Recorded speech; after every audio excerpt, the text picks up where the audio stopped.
भूमि जननी के सादर भाव हमर हरदम विमला रही बने हम आन देश में भाषा भूषण अपन वेश में माँ मैथिली जस अचला जय मिथिलांगन जय मिथिला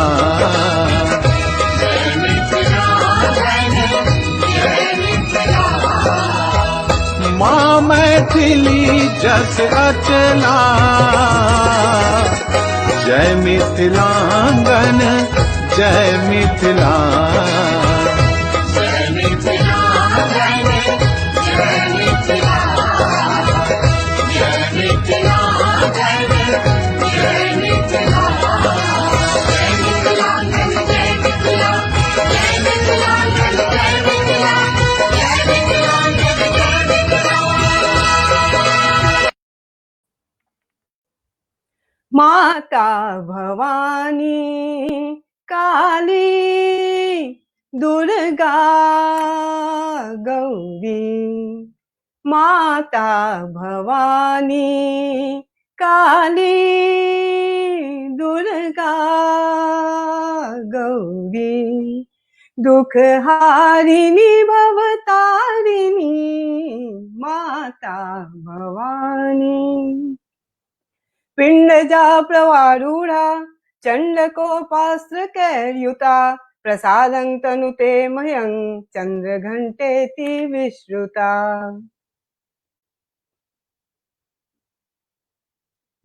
जी नमस्कार प्रणाम सबके गोर लागे छी। आई मिथिलांगन डिजिटल मंच से सबके स्वागत बहुत बहुत स्वागत हार्दिक स्वागत। आई नवरात्रि के तेसर दिन माँ चंद्र घंटा के उपासना के दिन है, माँ चंद्र घंटा के आराधना के दिन है। सब भक्तजन के बहुत बहुत हार्दिक बधाई हार्दिक शुभकामना। माँ अपन शक्ति ले अवतरित भेल छथि, अपना सभक बीच 9 दिन लेल माँ के आगमन भेल छनि। हम सब हिनक जरूर आनंद ली और माँ से शक्ति के वरदान मांगी, हमरा सबके शक्तिशाली करत माँ। माँ चंद्र घंटा के जे उपासक छथि उनका शक्ति के साथ साथ निर्भय और सौम्यता भेटे छनि, ताहि लेल माँ के उपासना कयल जाइ छै। और माँ चंद्र घंटा के पियर रंग से बहुत प्रेम छनि, कियाकि माँ दुर्गा के तेज से अवतरित भेल छथि। तऽ हिनक रंग जे छनि ओ पियर रंग के आई वस्त्र धारण करै छथि और माँ के मस्तक पर अर्धचंद्र विराजमान रहैत अछि, ताहि दुआरे हिनक नाम चंद्र घंटा छनि। और माँ के घंटी से बहुत प्रेम छनि, माँ के घंटी बजा कर खुश कयल जाइ छनि, माँ के घंटी बजा कर बजाओल जाइ छनि, ताहि दुआरे हिनक नाम चंद्र और घंटी मिलकर चंद्र घंटा छनि। आई अपना सभक बीच 2टा कलाकार उपस्थित छथि, आयल छथि, आमंत्रित छथि। एकटा जे छथि कलाकार नाम अंजनी मल्लिक जी जे जमशेदपुर से अपना सभक बीच छथि, और दोसर कलाकार दरभंगा से आभा दत्त जी। दुनू के हम सब बहुत बहुत इंतजार कर रहल छी, बहुत बहुत स्वागत करे छियनि। और अंजनी मल्लिक जी के तो हम सब पहले सुनल छी मिथिलांगन मंच से। आभा दत्त जी के साथ किछु छलनि समस्या जे कि देखे छियनि एहि बेर केहन रहे छै। तो आई हम सब दुनू के आनंद ली, दुनू के भजन सुनी, दुनू के सुनी। बहुत बहुत स्वागत अपन डिजिटल मंच मिथिलांगन पर अंजनी मल्लिक। बहुत बहुत स्वागत अंजनी मल्लिक जी, अहाँ के बहुत बहुत नमस्कार। बहुत बहुत स्वागत। संगे संजय जी के बहुत बहुत धन्यवाद जे हमरा सबके मौका दिलक आबे के एठम भगवती के आराधना करे के। बहुत स्पेशल दिन है हमरा सबके लिए, ताहि दुआरे बहुत बहुत धन्यवाद सबके। अहूँ के दीदी बहुत बहुत धन्यवाद। बहुत बहुत धन्यवाद की धन्यवाद तो हम सब अहाँ के देख कि हमरा सबके माँ से रूबरू करवा एलहुं है, और माँ के बारे में माँ के आराधना सब कोई हम सब ई शक्ति ली माँ के। जी अंजनी जी किछ अहाँ अपन परिचय अपना बारे में भी बताबो चाहब तो संक्षिप्त किछ कहल जाओ। हाँ, हमर नाम भेल अंजनी मल्लिक, हमर नैहर बहादुरपुर और सासुर भेल सोहराय। हम अखन फिलहाल जमशेदपुर में रह रहल छी। बहुत हमर बढ़िया, बहुत बढ़िया। हस्बैंड के हाँ, नाम छन कौशल किशोर मल्लिक। जी अच्छा, टाटा मोटर्स में नमस्कार एठाम हमरा, काम करे छी। जी नमस्कार और जरूर उ देख रहल हेता स्वागत आभार सब गोटा के बहुत बहुत स्वागत आ बहुत बहुत आभार छै। एक लोग जी जुड़ल छै, सबके पैघ के बहुत प्रणाम करै छी। जी हाँ। छोट सबके आज एक विशेष दिन में अपना सबक साथी कलाकार हमरा सबके साथ पूरा प्रोग्राम कार्यक्रम के दौरान रहती। एठाम एक खास बात हम बताबो चाहब कि 9 दिन जे नवरात्र के होइए ओहिमे 9 तरहक ऊर्जा, 9 तरहक शक्ति, 9 तरहक मणिपुर यौगिक साधन के जे बिंदु होइ छै, सबके बहुत तरहक बात के चर्चा होइ छै और बहुत तरह से शक्ति भेटै छै। आई जे विशेष हम चर्चा करऽ चाहब कि 9 दिन में माँ से अपन आयुर्वेद के जोड़ के देखल जाए तऽ कार्यक्रम के दौरान हम अहाँ के इहो बताएब और अंजनी जी से किछ भजन सुनैत जाए और माँ के 9 रूप के औषधीय गुण की छै और आयुर्वेद से की संबंध छै तेकर चर्चा बीच बीच में करैत रहब हम। अंजनी जी तैं दर्शक सबसे बहुत बहुत आग्रह कि जुड़ल रहू और हमरा सबके उत्साह वर्धन तक करबे करू साथ में। जी, जी जरूर अंजनी जी जरूर जी। कोन तो भजन से हम करबै? एकटा गणेश वंदना से हम शुरू करै छी। जी हाँ।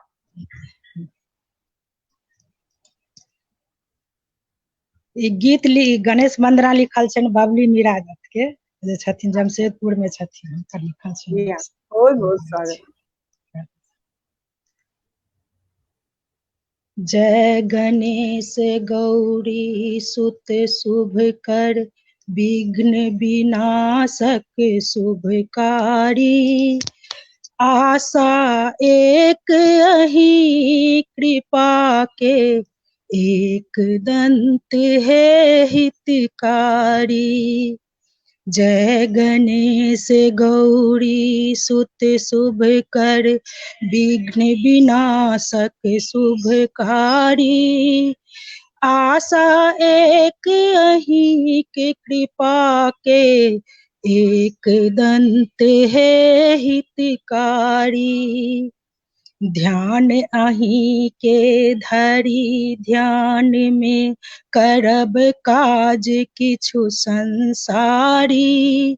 सफल करब सब देव दया निधि, अहाँ एक छी उपकारी।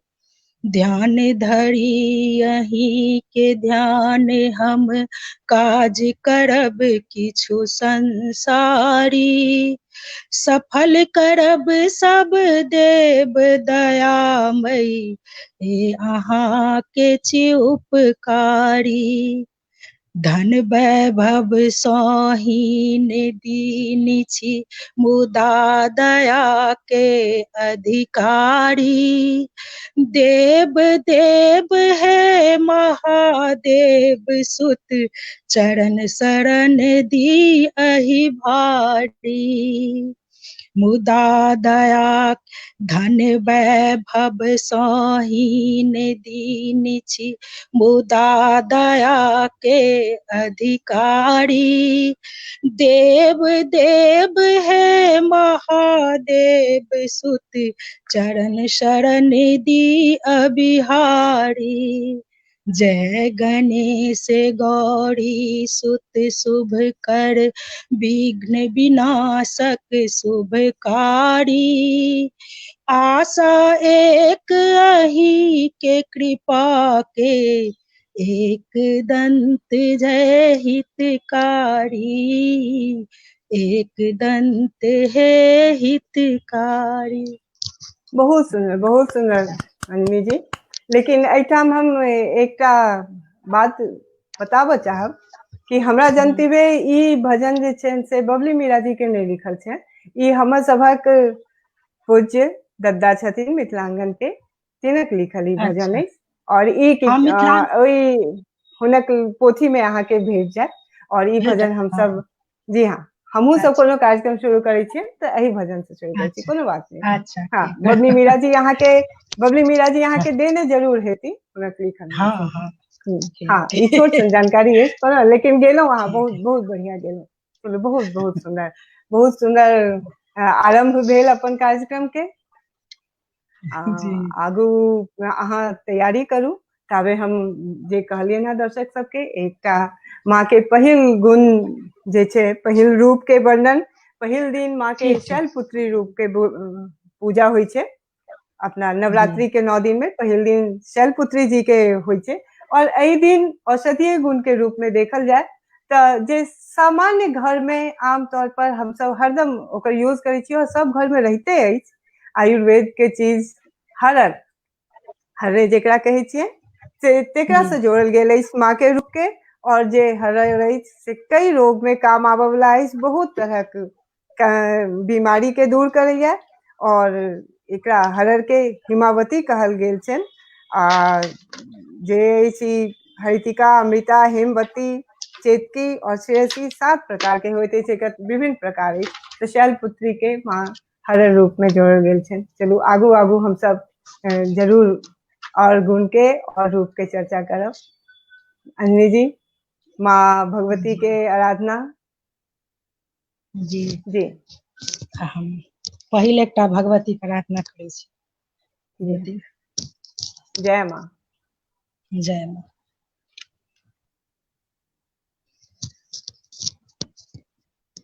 आबहु निज नैहर मिथिला में प्रेम बढ़ाबहु हे देवी आबहु निज नैहर मिथिला में प्रेम बढ़ाबो हे देवी नित्य उठी हम आंगन घर नीपब नित्य उठी हम आंगन घर नीपब फूल लोढ़ी लायब हे देवी फूल लोढ़ी लायब हे देवी आबहु निज नैहर मिथिला में प्रेम बढ़ाबहु हे देवी नित्य उठी हम मंदिर घर जायब नित्य उठी हम मंदिर घर जायब प्रियानी पब हे देवी आबहु निज नैहर मिथिला में प्रेम बढ़ाबहु हे देवी अड़हुल फूल के माला बनायब अड़हुल फूल के माला बनायब अहि के पहिरायब हे देवी आबहु निज नैहर मिथिला में प्रेम बढ़ाबहु हे देवी केरा नारियल मधुर मिठाई केरा नारियल मधुर मिठाई भोग लगायब हे देवी आबहु निज नैहर मिथिला में प्रेम बढ़ाबहु हे देवी इलट बिलट का हम मर जायब इलट बिलट का हम मर जायब आबहु देखू हे देवी आबहु देखू हे देवी आबहु निज नैहर मिथिला में प्रेम बढ़ाबहु हे देवी अहिक चरण छुबी नमन करै छी, अहिक चरण छुबी नमन करै छी, आउ पधारू हे देवी, आओ पधारो हे देवी, आबहु निज नैहर मिथिला में, प्रेम बढ़ाबहु हे देवी, हम सब मिल कऽ मिनती करै छी, हम सब मिल कऽ मिनती करै छी, क्षमा करू हब हे देवी, क्षमा करू अब हे देवी, आबहु निज नैहर मिथिला में, प्रेम बढ़ाबहु हे देवी, प्रेम बढ़ाबहु हे देवी। हाँ हाँ हाँ जरूर, किया कि नहीं। माँ के एहन कृपा और एहन बनावट छनि कि नैहर आबि कऽ संपूर्ण विश्व संपूर्ण पटल हुनक नैहर भऽ जाइ छै। मिथिला तऽ छैहे माँ के नैहर, और संपूर्ण पटल हुनक नैहर भऽ जाइ छै।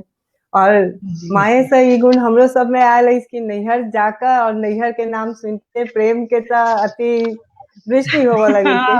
और ई प्रेम नहीं खाली नैहर तक रहे छै जी, नहीं खाली नैहर तक रहे छै, बल्कि वही शक्ति से, वही प्रेम के शक्ति से हम सब चारू तरफ से दुलार पबै छी और दुलार दै छियनि, वही माँ के शक्ति छै। जी संजय जी, अहाँ से आग्रह करब कि अपन दोसर कलाकार के सेहो आनल जाय हुनका, और जाबे अहाँ आनै छी ताबे हम माँ के अगला रूप के चर्चा करै छी। जी माँ के दोसर रूप में अगला दिन दोसर नवरात्रा का पूजा होइत अछि ब्रह्मचारिणी के। जी ब्रह्मचारिणी माँ, जिनका की औषधीय गुण ब्राह्मी से जोड़ल गेल अछि, और ब्राह्मी के सब गोटे बुझे छी कि अपन याददाश्त, अपन आयु बढ़वे में इनकर उपयोग होइया, अपन रक्त विकार के दूर करब में ब्राह्मी के हम सब यूज करे छी, और अपन स्वर के बहुत मधुर करैत अछि। एहि दुआरे ब्राह्मी के माँ सरस्वती के रूप कहल गेल अछि। माँ सरस्वती के नाम देल गेल छै ब्राह्मी के। ई औषधीय गुण छै माँ ब्रह्मचारिणी के। एही ठाम हम सब अपना सबक साथ जे बहुत दर्शक सब जुड़ गेल छै, अंजनी जी तिनक जरूर स्वागत करी हुनकर, और हुनक आभार की हमरा सबके साथ बनल छै लगातार। बहुत नाम तो स्क्रॉल भ जाइ छै तखन। जी हाँ, एही में किछ नाम अछि श्री रमाशंकर भूषण जी के, अनीता जी के, अनिल जी छथि, दीपा दास जी, रितु दास जी, अरविंद चंद दास जी, अंजू आभा जी, चांदनी जी, सरिता जी छथि, रेणु नारायण जी, गीतांजलि रानी, सबके बहुत बहुत नमस्कार, बहुत बहुत स्वागत, बहुत बहुत आभार।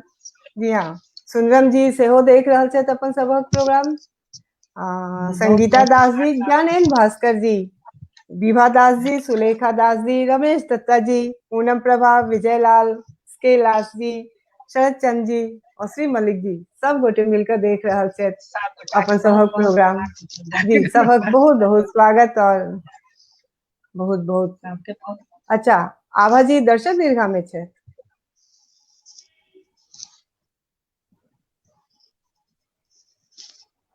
हुनक संजय जी हुनका मंच पर आने में किछ समस्या भ रहल अछि कि दर्शक सबके हम बता दी कि हुनका साथ नेटवर्क के किछ इश्यू भ गेल छनि, ताहि दुआरे शायद अपना सबक साथ नहीं जुड़ पेली, और हम सब उनका बहुत मिस कर रहल छियनि। अच्छा कोनो बात नहीं, फिर जगह आगू देखल जेते, जगह मैनेज हेते जगह आभा जी के जरूर आनल जेते। तबे अन्वी जी यहाँ तैयारी में भ गेल हैत त अगला फिर ठीक ठीक हम सुना रहल छी। जी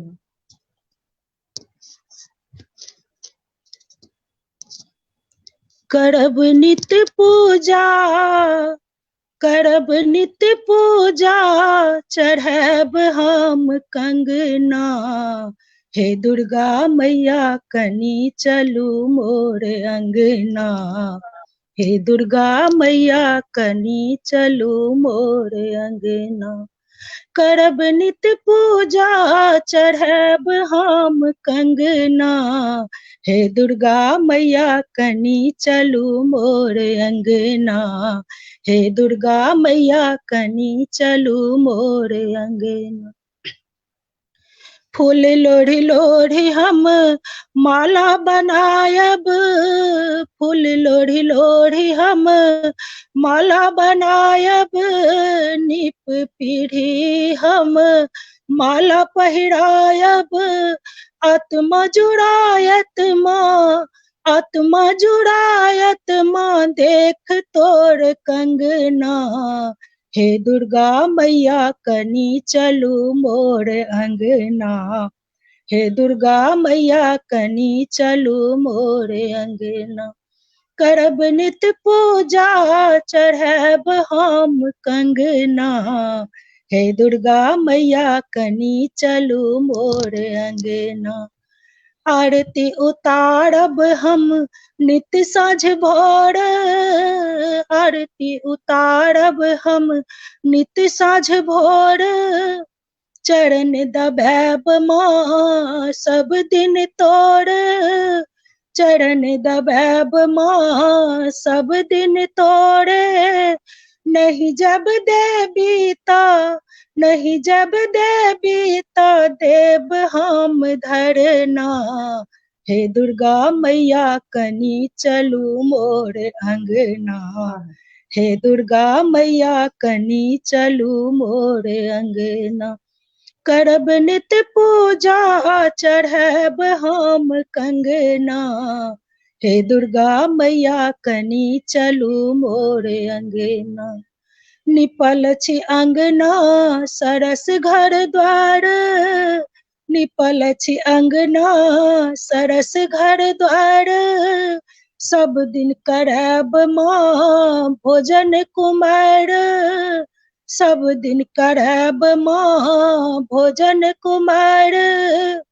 पूजब भवानी हम, पूजब भवानी हम नीत तोर चरना, हे दुर्गा मैया कनी चलू मोर अंगना, हे दुर्गा मैया कनी चलू मोर अंगना।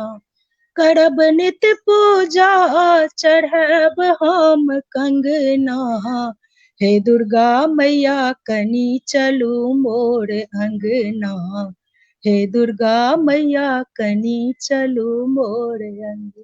ये बात बहुत सुंदर आवाहन की माँ के, बहुत सुंदर। माँ एवे करती और अपन अंगना ते एवे करती, माँ अपन अंगना में एती जे एतेक परेशानी व्याप्त छे सबके दूर करेलन, माँ के आबैये पड़ते एतेक सुंदर सुमधुर कंठ सिंह का जरूर एती। अच्छा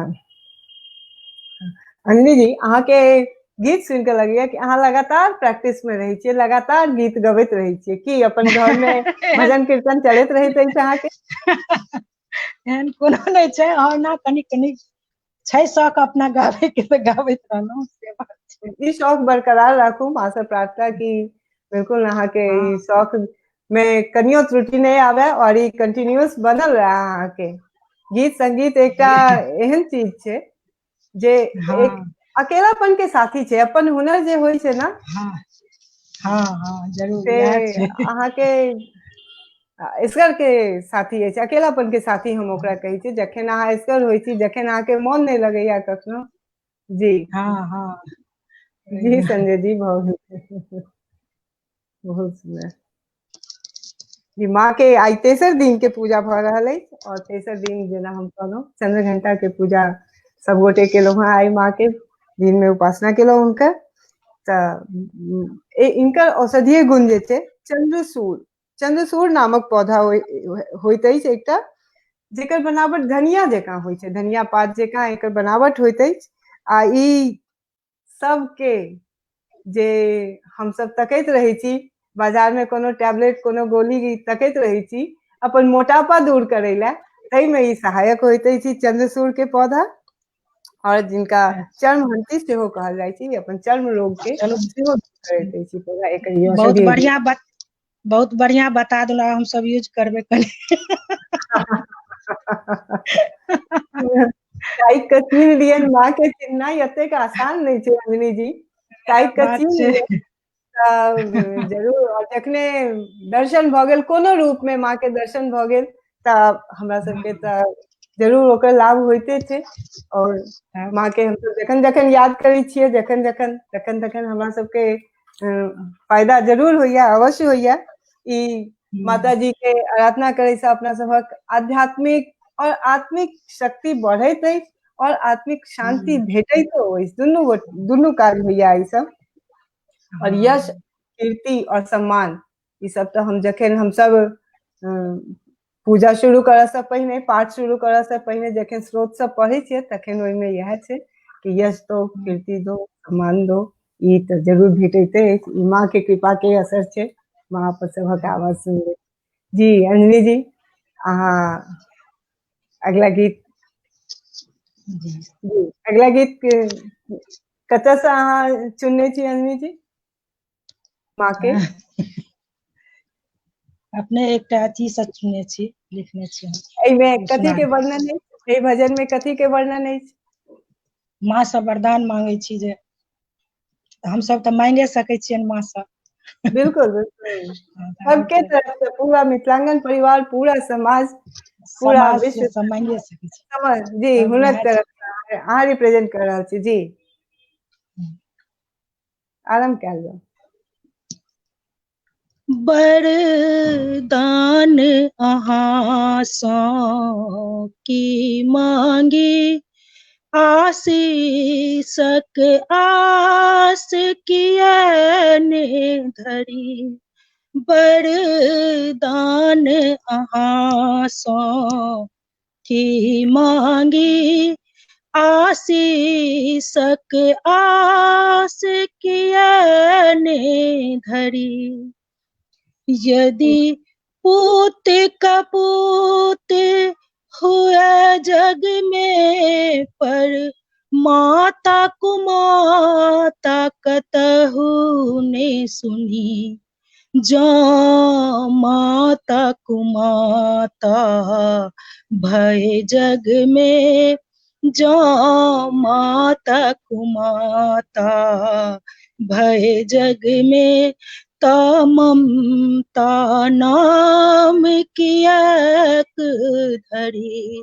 वरदान अहाँ सँ की मांगी, आशीषक आस कियने धरी।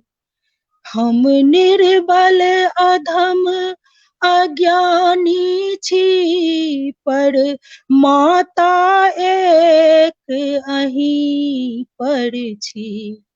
हम निर्बल अधम अज्ञानी छी, पर माता एक अहीं पर छी। तैयो यदि हाथ पसार पड़े, तैयो यदि हाथ पसार पड़े, अनुरोध कहू ककरा सँ करी। वरदान अहाँ के सँ की मांगी, आशीषक आस कियने धरी।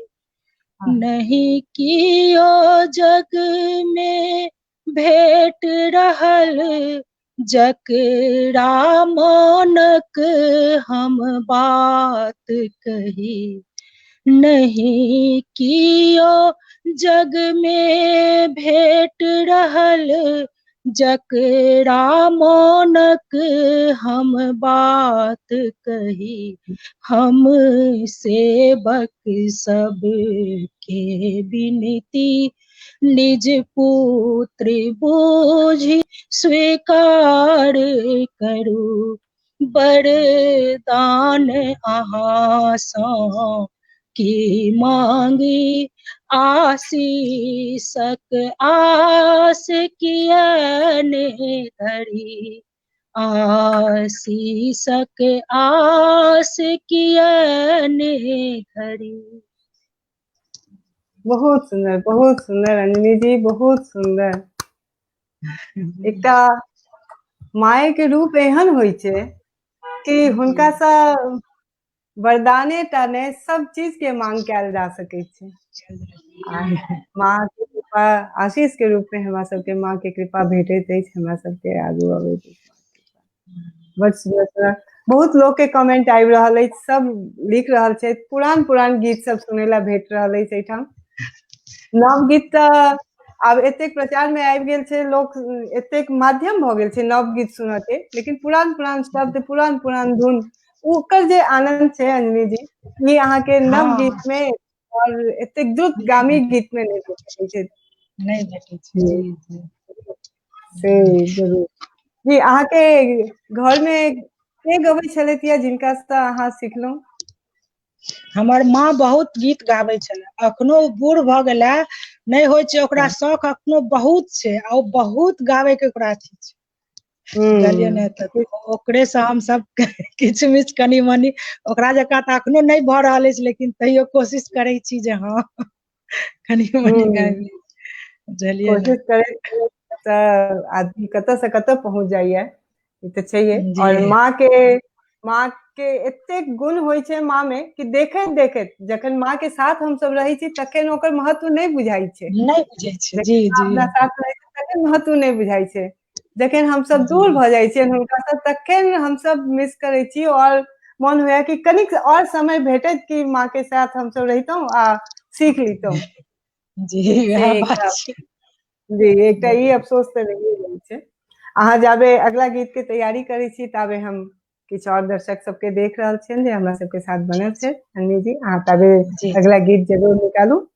अपना जी सभक साथ अध्यक्ष महोदय कमलेश दास जी जुड़ गेल छथि, बहुत बहुत प्रणाम, बहुत बहुत आभार। पूनम प्रभा जी, संजय चौधरी जी तो लगातार देख रहे छथि, पूजा दास जी, बबली मीरा जी, और हमर सासू माँ जी जुड़ गेल छथि, लीला मलिक जी, हुनका गोर लागै छियनि हम। अमरेंद्र चौधरी गोर जी, लागै छै, हमरो तरफ से गोर आर लागै छियै। रंजन जी, जी, नीतू कर्ण, नूतन चौधरी, जया मलिक, प्रतिभा जी, श्वेता मुकेश जी जुड़ गेल छथि, निर्मला चंद्रा जी देख रहल छथि अपना सबके, जिन्हें काल्हि खन हम सब हुनकर प्रोग्राम सुनि रहल छलहुँ हैं, बहुत सुंदर गायन छलनि हुनकर। और जी सुष्मिता आनंद जी, सुविता जी, अनिल जी, गणेश चंद्र लाल जी अपना सबके साथ जुड़ल छथि अन्नी जी, और एहि जी तरह सबके बहुत नाम आबि बहुत रहल अछि। पूनम दास जी जुड़ गेल छथि अपना सबके साथ। और जी, सरिता जी पूछ रहल अछि कि आभा जी के की भेलनि। आभा जी आज गेस्ट छलथि या जे पोस्टर देखने हेती, तऽ सबके हम बता दिए, आभा जी आई अपना सबक साथ नहीं जुड़ सकली, हुनका नेटवर्क के किछु समस्या भऽ गेलनि हैं, और ओ दर्शक दीर्घा के साथ आई बैसल छथि।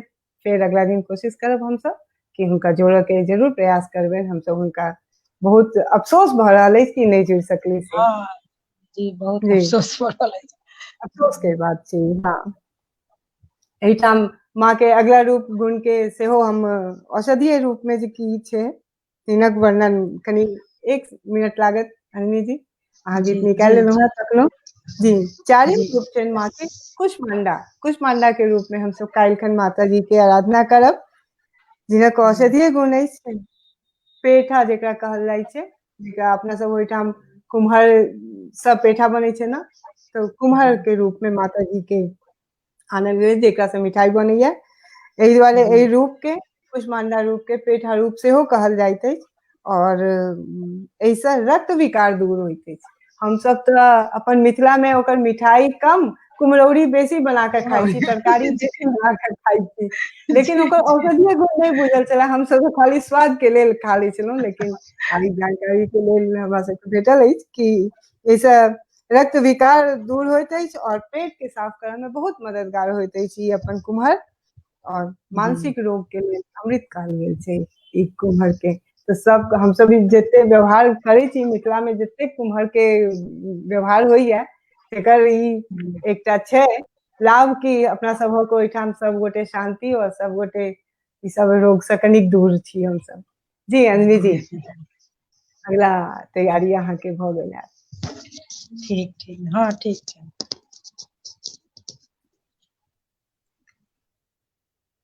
कथी ला भगाबै छियै माँ जग जननी, कथी ला भगाबै छियै माँ दुख हरनी, कथी ला भगाबै छियै माँ जग जननी, बचपन सँ अहीं के जे पूजलहुँ, पैघ भेला पर अहाँ कान मुनलहुँ, पैघ भेला पर अहाँ कान मुनलहुँ, कथी ला भगाबै छियै हे दुख हरनी, कथी ला भगाबै छियै माँ जग जननी, छूटि रहल अछि मोह ममता, छूटि रहल अछि मोह ममता, छूटि रहल अछि अहाँ के दुआरी, छूटि रहल अछि अहाँ के दुआरी, कथी ला भगाबै छियै हे दुख हरनी, कथी ला भगाबै छियै माँ जग जननी, अहाँ के द्वार पर बहुत भक्त आयल, सबके अहाँ दुख दूर करै छी, सब हक अहाँ दुख दूर करै छी, हमरा बेर किया आँखि मुनै छी, हमरा बेर किया आँखि मुनै छी, कथी ला भगाबै छियै माँ दुख हरनी, कथी ला भगाबै छियै माँ जग जननी, कथी ला भगाबै छियै माँ जग जननी, कथी ला भगाबै छियै माँ दुख हरनी। हाँ हाँ हाँ की बात छै, बहुत बहुत सुंदर, अति सुंदर, बिल्कुल जेहने शब्द अछि तेहने स्वर अछि नंदिनी जी अहाँ के। ई गीत के कलेक्शन कतऽ से अहाँ बनेने छी से बुझनाइ हमरा बहुत मन में एकटा उत्सुकता भ रहल अछि कि एहन एहन बोल के गीत सब अति सुंदर। जी नंदिनी जी एहिठाम माँ के पाँचम रूप पर हम सब आबि गेल छी, फेर अहाँ तैयारी करू ताबे जस्ट पाँचम रूप अछि माँ के स्कंद माता के, जिनका फेर से मिथिला में बहुत प्रचलित चीज से जोड़ल गेल अछि, जिनका हम सब बहुत बहुत बेसी व्यवहार करै छी, अपन मिथिला में बहुत बेसी व्यवहृत होइत अछि अलसी तीसी, तीसी के से जोड़ल गेल अछि माँ के स्कंद माता के रूप, और ई तीसी जे अछि फेर से नहीं खाली स्वाद वर्धक अछि बल्कि बहुत बहुत औषधीय गुण से भरल अछि, और ई तऽ सब गोटे बुझे छियै हम सब कि बात पित्त और कफ रोग के दूर करब में ई औषधि बहुत मददगार होइत अछि। और अपना सब ओहिठाम तीसी के अति अनेक रूप में यूज होइ छै, कखनो हम सब चटनी बना के ओकरा खाइ छी पीस के, कखनो ओकर बड़ी बना लै छियै तिसियौरी जेकरा कहल जाइ छै, कखनो कखनो रोटी में भरि के सेहो हम सब खाइ छलियै या तीसी के साथ गुड़ के कॉम्बिनेशन, तीसी के गुड़ में सानि देल जाइ छलै या तीसी में गुड़ कनि सानि देल जाइ छलै, और तखन ओकर पराठा आ नहीं तऽ बेसी विशेष रूप में बगिया में भरि के ई चीज भेटै छलै। जे कि आजकल बाजार में मोल भेटे छे, जइयो अहाँ तऽ तीसी के भुज्जा के रूप में से भेटत अहाँ के पैकेट में।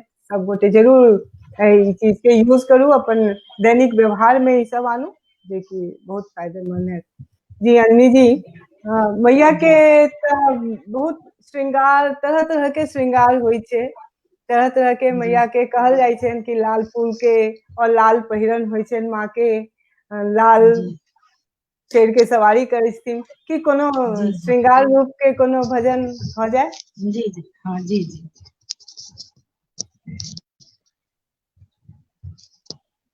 श्रृंगार श्रृंगार कनि देखियनु मैया के अपरूप श्रृंगार, श्रृंगार कनि देखियनु मैया के अपरूप श्रृंगार। फूलों अड़हुल फूल कानों में झुमका, फूलों अड़हुल फूल कानों में झुमका, गले में मुंडक माल, माल कनि देखियनु मैया के अपरूप श्रृंगार, श्रृंगार कनि देखियनु काली के अपरूप श्रृंगार। काली घटासन खेस छितरल छनि, काली घटासन केस छितरल छनि, नैना सँ बाहन अंगार, अंगार कनि देखियनु मैया के अपरूप श्रृंगार, श्रृंगार कनि देखियनु मैया के अपरूप श्रृंगार। इहे छथि काली इहे छथि दुर्गा, इहे छथि काली इहे छथि दुर्गा, इहे छथि सिंह पर सवार, सवार कनि देखियनु इहे छथि सिंह पर सवार, सवार कनि देखियनु मैया के अपरूप श्रृंगार, श्रृंगार कनि देखियनु मैया के अपरूप श्रृंगार। आहा, बहुत सुंदर श्रृंगार के वर्णन। कतबो वर्णन कयल जाय अन्वी जी, हुनक श्रृंगार के वर्णन कम पड़ जाइ छै। नहीं हाँ नहीं कह सकै छी हम सब। जखन माता जी के सामने जइयो, अहाँ के उ श्रद्धा उ ऊर्जा एकदम अपने आप स्वतः ही हाँ जी उपजै छै। एना लोग भले ही कतबो भगवान के कहत कि हम पूजा नहीं करै छी या पूजा कर के की होइया, जे किछ एहनो अछि समूह जे अपना ओहिठाम हमरा कहै छथि, लेकिन और हमरा सब में शायद हम सब ओहन भक्त नहियो छी, तखनो माता के जखन दर्शन होइया अपने आप कर जुट जाइ छै और एकटा ऊर्जा के अनुभव होबऽ लागैत अछि की। जी एकदम। अहाँ जमशेदपुर से छी अन्वी जी, की ओहिठाम जी। दशहरा एहिबेर भऽ रहल छै? छोट मोट एहिबेर बेसी दुर्गा जेना पंडाल बने छले ओना नहीं बने छै, छोट मोट अथी जगह टेंट जगह लगा के ओहिना भऽ रहल छै। मूर्तियो ओतेक नहीं तऽ एहिठाम का दशहरा तऽ बहुत नामी छलै, बहुत बढ़िया से होइ छलै जमशेदपुर, लेकिन एहि बेर ओतेक नहीं भऽ रहल छै। हमहूँ बचपन पटना में बितेने छी, तो बहुत विशाल ओहिठाम तऽ दशहरा के जयमा।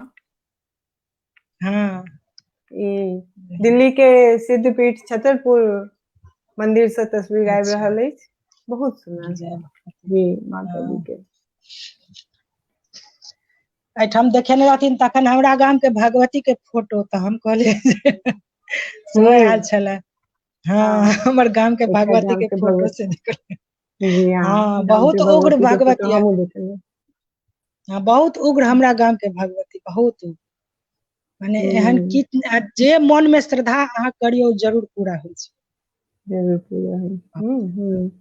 हमरो सबके गाम के सब गाम में लगभग भगवती छथिन, अधिकतर गाम में अपना सब ओहिठाम भगवती छथिन, और सब भगवती के अहिना एकदम अपरंपार रूप जिनकर अहाँ वर्णन के लिए अपूर्व वर्णन, और अहिना भगवती के कृपा और एक सब पूरा गाम पर पूरा जते दूर दूर से लोग सब दर्शन कर आबै छथिन। सएह हम कहऽ लागलहुँ कि हम पटना में अपन बचपन बितेने छी, तो ओहिठाम पटन देवी माँ के मंदिर अछि हमर घर से बिल्कुल एकदम से बगल में, 2 मिनट नहीं कहियो लेकिन 4 मिनट के दूरी पर अछि पटन देवी माँ के। तऽ ओहिठाम अतेक भीड़ होइ छै, अतेक भीड़ होइ छै कि बुझियौ कि राति राति भरि लोग खोइछ भरे ला और माँ के दर्शन करे ला लाइन लागल रहै छै। आन दिन तऽ रहिते छै, स्पेशली जी नवरात्रि में बहुत लंबा लाइन लागि जाइ छै, बहुत दूर तक ओकर रहै छै जेकि छै। आ हम जखन बियाह कऽ कऽ एलहुँ अपन गाम में एलहुँ सासुर, तऽ ओतौ के भगवती के अहिना कहल गेल छै कि ओ माँ के बहुत बहुत प्रणाम, कि माँ अपन कृपा हमरा सब पर बनेने रहथि। और जी जी बहुत बहुत दूर दूर से लोग सब अबै छथिन हुनकर दर्शन करे ला। जी अंजलि जी, आब अपना सबके जी साथ 10 मिनट के समय बचल अछि, 15 मिनट ओकरा बुझि सकै छी अहाँ। तऽ जी गीत के किछु एहि तरह से समावेश कयल जाय कि अहाँके जी बेसी से बेसी गीत आबि जाय, अहाँ चुनू, ताबे ठीक हम छै। माता के अगला रूप के से चर्चा कऽ लै छी। अगला रूप अछि माँ के कात्यायनी, जी जेकरा कहल गेल छै इनक देवी कात्यायनी के आयुर्वेद में कई नाम से जानल जाइत अछि, जेना अम्बा, अम्बालिका और अंबिका, और इनके अलावा हिनका मोइया कहल जाइ छै। मोइया जी औषधि होइत छै, जे मोइया औषधि कफ, पित्त और गला के रोग के लेल फायदेमंद लाभमंद मानल गेल अछि। मोइया एकरा ताकल जाय, ई शब्द अपना सबसे एतेक यूज टू हमरा नहीं लागि रहल अछि, लेकिन कखनो कतौ हेतै, जी जेकि हम सब दोसर रूप में एकर जानैत हेबै। जी अंजलि जी। जी एकटा और हम सुनबै छी भगवती, हमसब तऽ अबोध बालके छी तऽ भगवती कहै छी। नन्हा बूझी मैया कोरा कलिया, नन्हा बूझी मैया कोरा कलिया, बौआ बूझी मैया कोरा कलिया। हम छी अधम तन छी बड़ पापी, हम छी अधम तन छी बड़ पापी, मुदा छी अहाँ के माँ सुत पुत बाती, मुदा छी अहाँ के माँ सुत पुत बाती, ज्ञान दायनी माँ, ज्ञान दायनी माँ, ज्ञान दान दिया, नन्हा बूझी मैया कोरा कलिया, बौआ बूझी मैया कोरा कलिया। उमा भैरवी माँ भवानी के चिकरो, उमा भैरवी माँ भवानी के चिकरो, शहर गांव जंगल के मंदिर में बिचरो, शहर गांव जंगल के मंदिर में बिचरो, क्षमा दायनी माँ, क्षमा दायनी माँ, क्षमा दान दिया, नन्हा बूझी मैया आहा, कोरा कलिया, बौआ बूझी मैया कोरा कलिया, बौआ बूझी मैया कोरा कलिया। की बात है, वाह वाह वाह वाह, बहुत सुंदर अंजलि जी। अपन शारीरिक उम्र चाहे कतबो भ जाए, माँ के लेल एकटा बच्चा बौए रहे छे और हरदम ई इच्छा बनले रह जाए छे कि माँ के कोरे में हम रही, से एकटा त मन में रहते छे। बहुत सुंदर माता जी के छवि आबि रहल अछि। और एहि से पहिने जखन अहाँ गीत गबै छलहुँ अंजनी जी, त जी मिथिलांगन के उद्घोषिका अछि बाल मचान के, से गुफा वाली जी माँ के मंदिर में गेल छला, तिनक तस्वीर आबि रहल छलै, तिनक फोटो आबि रहल छलै, बहुत अच्छा बहुत जी नीक। जी और एहिठाम बहुत लोग के कमेंट त आबि रहल अछि, बहुत सुंदर सुंदर कमेंट सब आबि रहल अछि। ताहिमे एकटा कमेंट हमरा ध्यान चलि गेल कि तीसी के चर्चा हम सब केने छलहुँ, तऽ नूतन कंठ जी लिख रहल छथि कि तीसी के रायता सेहो बनै छै। अच्छा बहुत सुंदर जी बहुत सुंदर सुंदर जानकारी भेट जाइए अपना सबके, और जी बहुत सुंदर सुंदर उपयोगिता सेहो भेट जाइए। भेट जाइए तऽ हाँ हाँ, छैहे। कहल गेल छै कि जखन अपन संग में बैसियो लोग के, तो बहुत जानकारी, बहुत समस्या के समाधान और बहुत रूप के चर्चा होइ छै। ओहिमे बहुत चीज हम सब सीखै छी, एक दोसर से बहुत किछु सीखै सीखै छी छी। जी जी जी हम्म सीखबे करै छी ताहिमे एकटा जी आग्रह एहिठाम हम जोड़ि देबऽ चाहब कि नीक चीज सीखी, आपस में एक दोसर से नीक चीज सीखी, नीक बात शेयर करी, और जी जी यदि किछु खराबी, किछु गड़बड़ी छै तकरा दूर करऽ के कोशिश करी, और एहि तरह के मित्रतापूर्ण, सौहार्दपूर्ण वातावरण बनाबी अपन समाज के, और शांति से जिंदगी जी। जी अंजनी जी, आब 8 मिनट बचि गेल अछि अपना सबक संगे, तऽ किएक एक ने माँ शक्ति के साथ शिव के से अलग नहीं कयल जा सकै छै कि शिव जी के कोनो जी भजन कयल नहीं जा चाहती? एकटा एकटा हम और भगवती के सुना दी, तब शिव जी के सुना दी, एकटा अच्छा भगवती के सुना दी। चल सुनल जाए।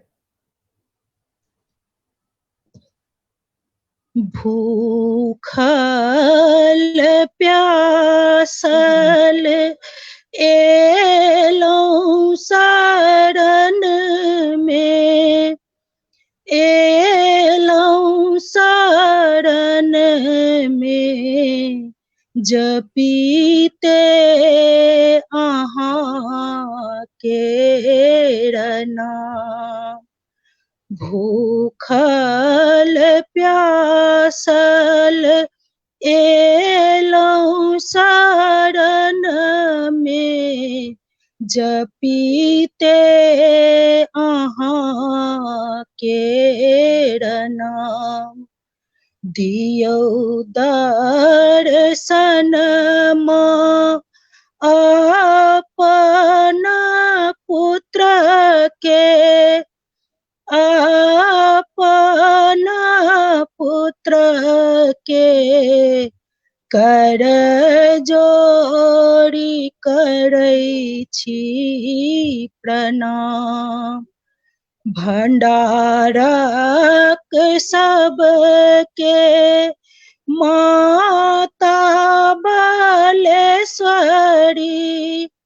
माता बालेश्वरी,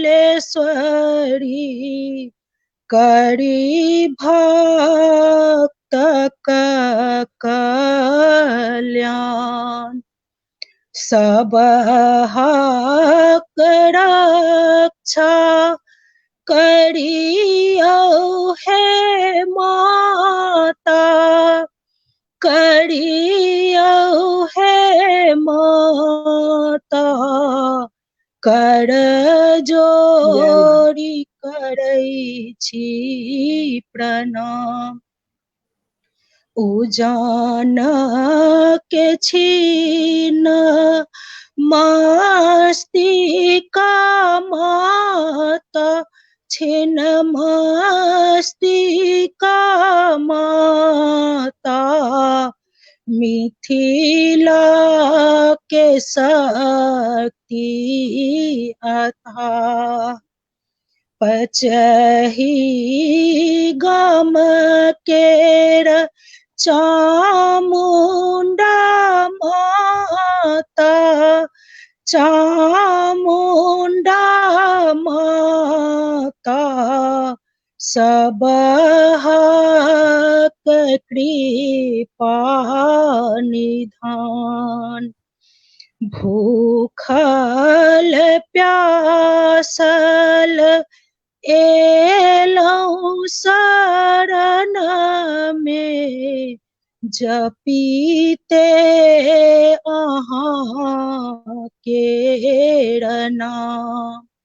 झर झर नोर बहैया नयन सँ बहैया नयन सँ रखिया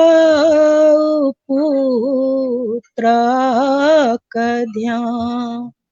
नवादा उचठ के शक्ति स्वरूप शक्ति स्वरूप दुखिया के छी दयावान।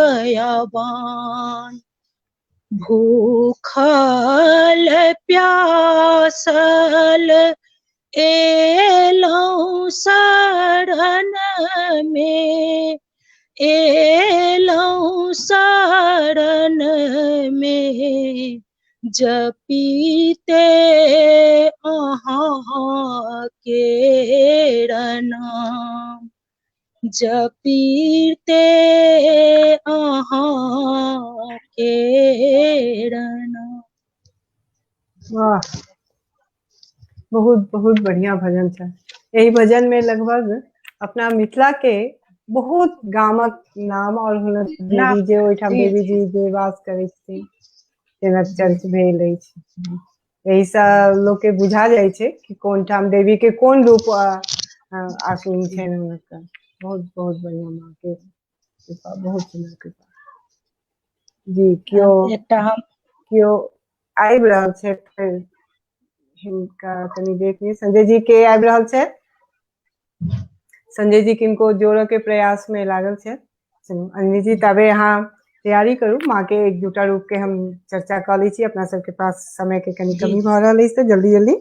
जी, सातवां रूप अछि माँ के काल रात्रि के, जिनका नागदान कहल गेल छनि। और नागदान एकटा औषधि सेहो होइत अछि और एहिमे बहुत विभिन्न प्रकार के रोग में लाभकारी होइत अछि, विशेषकर मन एवं मस्तिष्क के जे विकार होइत अछि।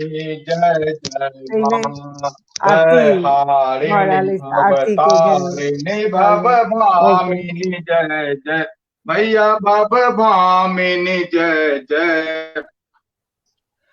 शक्ति शक्ति धर तू ही नित्य अभेदमयी नित्य अभेदमयी। वेद प्रदर्शिनी वाणी विमले वेद त्रयी जग जननी जय जय माँ। हम अति दीन दुखी माँ विपत जाल घेरे है कपूत अति कपटी पर बालक तेरे जग जननी जय जय माँ। निज स्वभाव बस जननी दया दृष्टि की जय। करुणा कर करुणामयी चरण जय जग जननी जय जय माँ। बाजू दुर्गा महारानी की, दुर्गा महारानी के जय। तो सब लोग के माता दरबार में हार्दिक अभिनंदन, हार्दिक स्वागत। जय मिथिला। जी जी सुबोध जी, बहुत बहुत धन्यवाद अहाँ के कि माता जी के आरती सेहो हम सब देख लेलहुँ एहिठाम। बहुत बढ़िया। अंजलि जी, आरतियो भ गेल, अहाँ माँ जी के समदाउनो गाबि देलियै, कोनो बात नहीं। आजुक समय सेहो समाप्त भ गेल अछि। फेर अहाँ के हमरा बुझल अछि कि अहाँ के बहुत रास गीत रहि गेल अछि, तो फिर अगला दिन सुनल जेतै। जी जी जी जी हाँ, समय के एकटा एहन सीमा बंधन होइ छै जेकरा कि निभानाइ बहुत अति आवश्यक छै अपना सबक साथ। अपना बहुत बहुत हार्दिक आभार एहिठाम हम सब अंजलि जी के करै छियै। और सब कोई हम सब बहुत हुनक भजन और सुंदर सुंदर सुमधुर कंठ के आनंद लेलहुँ। और एहिठाम एक दूटा माँ के रूप के अहाँ अंजलि जी हमरा सबके साथ जुड़ल रहू। एक दूटा रूप रहि गेल अछि, तिनक चर्चा हम जल्दी जल्दी क लै छी। कि आठवां रूप छन महागौरी के जिनका तुलसी से जोड़ल गेल अछि। औषधीय गुण छन और सफेद तुलसी के बहुत रंग के प्रकार होइ छै, जेमे उज्जर, कारी, मरुता, दवाना बहुत तरह के तुलसी के छै। और तुलसी के तो गुण अपना सब गोटे बुझे छियै। तो काल रात्रि महागौरी के तुलसी के साथ जोड़ल गेल छन औषधीय गुण। और नवम रूप छन माँ के सिद्धिदात्री, जिनका की शतावरी से जोड़ल गेल अछि। नवमा रूप माँ के सिद्धिदात्री और जिनका हम सब नारायणी शतावरी कहै छियै।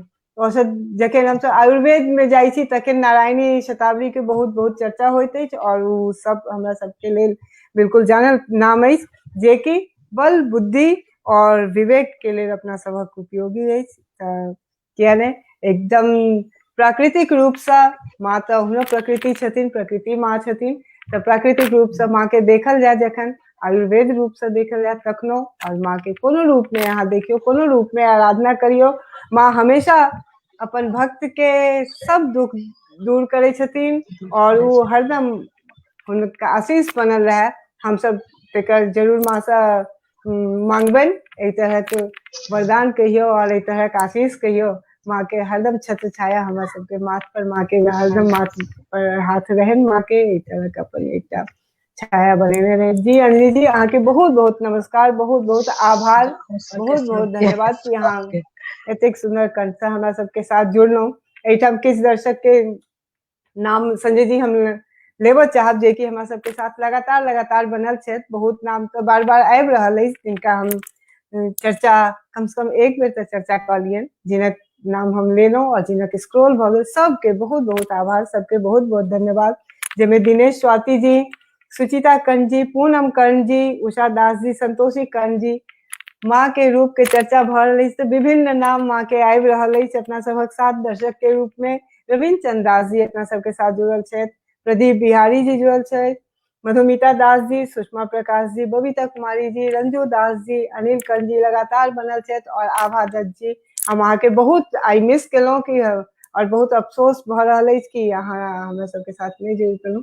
चलू कहियो फेर व्यवस्था हेतै जहिया कि अहाँ के आनल जाय। और फेर से हम सब काल्हि के एहिठाम काल्हिक प्रोग्राम अपना सबके ओहिठाम ई 9 दिन के प्रोग्राम राखल गेल अछि। और काल्हि के कार्यक्रम के चर्चा केनाइ बहुत जरूरी अछि। काल्हि जे अपना सबके बीच में एती कलाकार और जे हुनका साथ छथि, जी हाँ, जे हुनका साथ उद्घोषका एती से कनी सस्पेंस छलै, लेकिन तखनो एहिठाम आबि गेल अछि, हमरा लग हुनकर नाम आबि गेल अछि कि काल्हि के कार्यक्रम के। संजय जी, अहाँ काल्हि कार्यक्रम के बारे में बताउ कि के छथि। अहाँ एहिठाम बतबियौन कि काल्हि के कलाकार के छथि। कलाकार श्वेता कर्ण जी छथि, जे कि अपना सबके साथ पटना से जुड़ती। और उद्घोषका के रूप में सुष्मिता आनंद जी, जे बेंगलोर से रहती। अहाँ सब दर्शक से एकटा आग्रह कि सब कोई जुड़ल रहू, अहिना सब गोटे अबियौ, उत्साह वर्धन करियौ और माँ के भजन के सेहो आनंद लिया।